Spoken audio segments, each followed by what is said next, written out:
Okay, kwa majina naitwa Mr. Seif Ali. Mimi nimekuwa nikiwasaidia watu mbalimbali katika masuala ya kujitambua na masuala ya kujiongezea kipato kutokana na biashara ninayoifanya. Na imekuwa kwa muda sasa nikikutana na makundi mbalimbali ya vijana ambao wana umri kuanzia miaka 18 na kuendelea.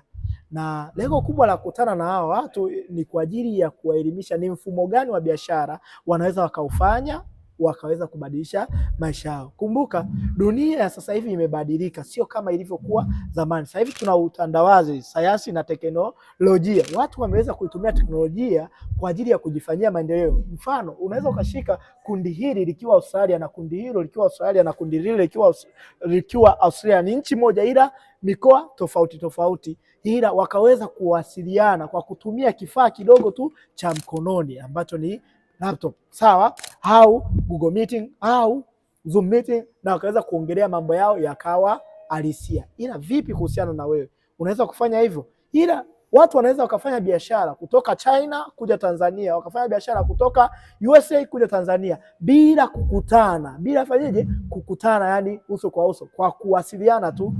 Na hivyo nimeweza kuwasaidia watu wengi kubadilisha teknolojia wao kuwa faida. Ila watu wengi wana simu za mkononi ila wajua watazitumia vipi.